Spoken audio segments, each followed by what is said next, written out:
Are you distracting your audience with your body language?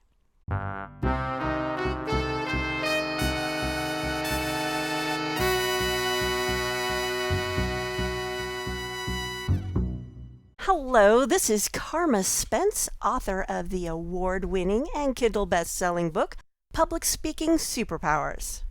Today I'm going to talk about how to lose the distracting body movements when giving a speech.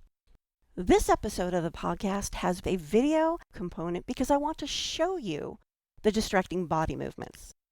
Your body movement during your presentation has the ability to strengthen the impact of your message, or it can be a serious distraction.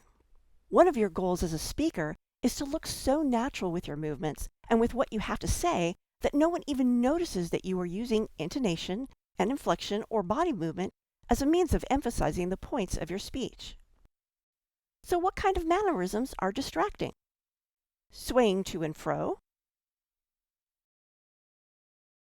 hanging onto, dare I say clutching, the podium or the lectern, finger tapping, licking your lips or biting your lips, fidgeting with clothes, pockets, or jewelry, frowning, fussing with your hair,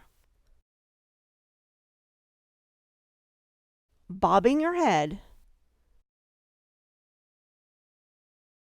and flailing your arms about at inappropriate times.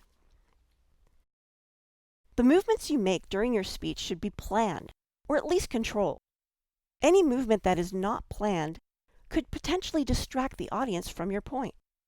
Many of the mannerisms I mentioned stem from being nervous, and you may not know that you are doing them. Either way, you'll need to minimize and eliminate as many of these movements as possible. After this short commercial break, I'll share with you some tips to help you out. If public speakers were superheroes,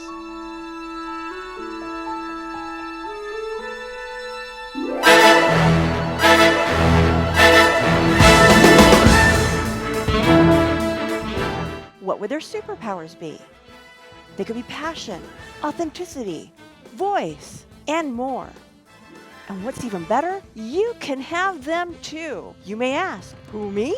Yes, you. Order your copy of Public Speaking Superpowers on Amazon today. Find out more at publicspeakingsuperpowers.com.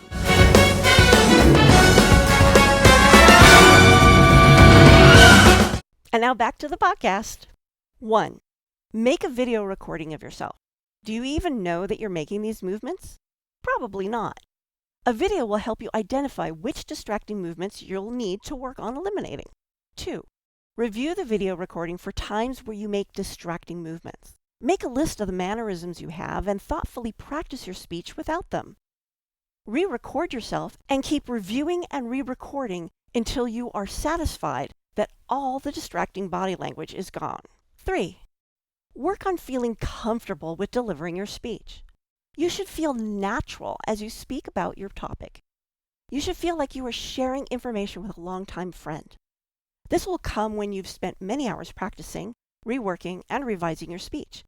This will also come because you speak from your heart and let others know the way you feel about your subject. 4. Work on eliminating nervousness when delivering your speech. This will come as you get more familiar with your material.